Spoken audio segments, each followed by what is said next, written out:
আমরা যে একটা বড় শক্তি সংকটের দিকে এগোচ্ছি এই কথাটা কিন্তু নতুন নয়, তবে এর গভীরতা কতটা সেটা কি আমরা ভেবে দেখেছি? এই সতর্কবার্তাটা আমাদের সবার খুব পরিচিত বিজ্ঞানী এপিজে আব্দুল কালাম অনেক আগেই দিয়েছিলেন। চলুন তার সেই দূরদর্শী ভাবনাটাকেই আজ একটু সহজ করে বুঝি। তেল আর প্রাকৃতিক গ্যাসের যুগ আগামী কয়েক দশকের মধ্যেই শেষ হয়ে যাবে। দেখুন, কালাম কিন্তু এখানে কোনো সম্ভাবনার কথা বলেননি। উনি একটা অবশ্যম্ভাবী সত্যের কথা বলে গেছেন। আর এখান থেকেই আমাদের আজকের আলোচনা শুরু।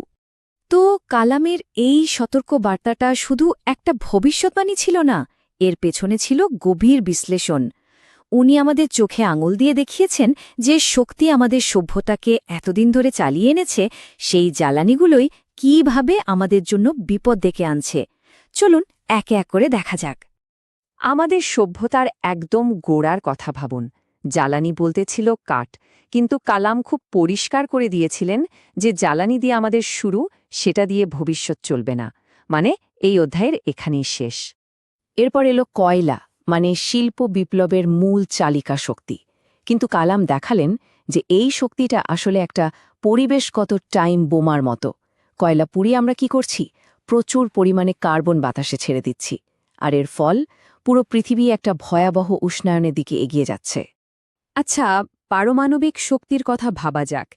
একসময় মনে হতো এটাই হয়তো অপুরন্ত শক্তির উৎস, কিন্তু এরও একটা অন্ধকার দিক আছে, তাই না? চেরনোবিলের মতো ভয়ঙ্কর দুর্ঘটনা আমাদের বারবার মনে করিয়ে দেয় এই শক্তির সামান্য একটা ভুলও কতটা মারাত্মক হতে পারে। তাহলে প্রশ্নটা খুব সোজা।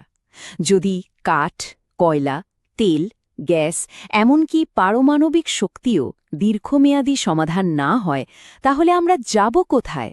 আমাদের সামনে পথটা কি? কালাম কিন্তু শুধু সমস্যা দেখিয়েই থেমে যাননি। একজন সত্যিকারের স্বপ্নদ্রষ্টা যা করেন, উনি ঠিক তাই করেছেন। সমাধানের পথও দেখিয়েছেন। তার মতে মানবজাতির জন্য একটাই পথ খোলা আছে। আর সেই সমাধানটা হল সৌরশক্তি। হ্যাঁ, কালামের কাছে এটাই ছিল মানবজাতির একমাত্র ভরসা।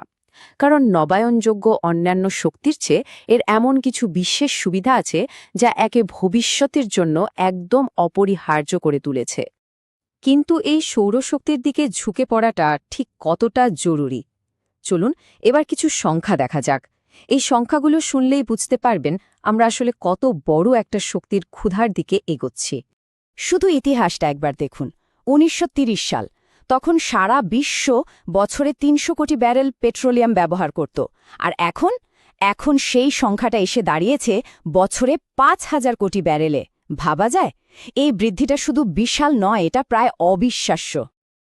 আর এই চাহিদা যে কমার কোনো লক্ষণ নেই, বরং হু হু করে বাড়বে। তার প্রথম কারণ হল জনসংখ্যা। আগামী ২০ শতাব্দীর মধ্যেই পৃথিবীর জনসংখ্যা হবে প্রায় ৮০০ কোটি, মানে আজকের থেকে ৩০% বেশি। আর এই কোটি কোটি নতুন মানুষের প্রত্যেকেরই তো শক্তি লাগবে, তাই না? শুধু জনসংখ্যা বাড়ছে তাই নয়, এর সাথে যোগ হচ্ছে অর্থনীতির বিকাশ। বিশেষ করে উন্নয়নশীল দেশগুলোর অর্থনীতি তো আরও দ্রুত গতিতে বাড়ছে। আর অর্থনীতির চাকা ঘোরানোর জন্য সবচেয়ে জরুরি জিনিসটা কি? শক্তি।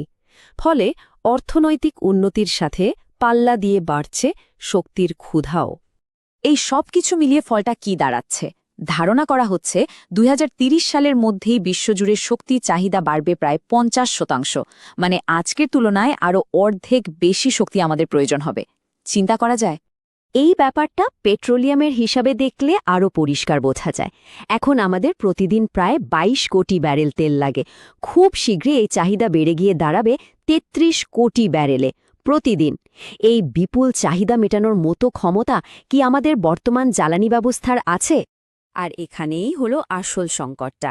একদিকে চাহিদা বাড়ছে তো বাড়ছেই, অন্যদিকে আমাদের তেল গ্যাসের ভাণ্ডার সীমিত, যা একসময় ফুরিয়ে যাবে। এই সহজ হিসেবটাই বলে দিচ্ছে যে পুরনো পথে হেঁটে এই বিপুল চাহিদা মেটানো আর সম্ভব না। আর এই পরিস্থিতিটাই আমাদের একবিংশ শতাব্দীর সবচেয়ে বড় চ্যালেঞ্জের মুখে এনে দাঁড় করিয়েছে। যে বিষয়টা কালাম অনেক আগেই বুঝতে পেরেছিলেন, এটা শুধু একটা প্রযুক্তিগত সংকট নয়, এটা আমাদের সভ্যতার অস্তিত্বের সংকট। পুরো বিষয়টাকে যদি সহজ করে বলি, তাহলে ব্যাপারটা এরকম। ১. আমাদের শক্তির চাহিদা আকাশ ছুঁয়েছে। 2 আমাদের হাতে থাকা জ্বালানি ফুরিয়ে আসছে আর পরিবেশের ক্ষতি করছে। আর 3 এর ফলে নতুন কোনো বিকল্প খুঁজে বের করার প্রয়োজনটা এখন আর কোনো বিলাসিতা নয়, এটা আমাদের অস্তিত্ব রক্ষার লড়াই। সুতরাং এটা শুধু অর্থনীতি বা পরিবেশের বিষয় না, কালামের ভাষণের মূল কথাটাই ছিল এটা। একবিংশ শতাব্দীতে মানবজাতির জন্য এর চেয়ে বড় চিন্তার কারণ আর কিছু হতে পারে না। এটাই আমাদের সময়ের সবচেয়ে বড় চ্যালেঞ্জ। কালামের সতর্কবার্তা তো একদম স্পষ্ট ছিল, তাই না? কিন্তু আসল প্রশ্নটা হলো, এই যে অবশ্যম্ভাবী সংকট আমাদের দিকে এগিয়ে আসছে, সেটা মোকাবেলার জন্য আমরা কি যথেষ্ট দ্রুত কাজ করছি, নাকি সময় আমাদের হাত ফসকে বেরিয়ে যাচ্ছে? এই প্রশ্নটাই আজ আমাদের সবার ভাবার বিষয়।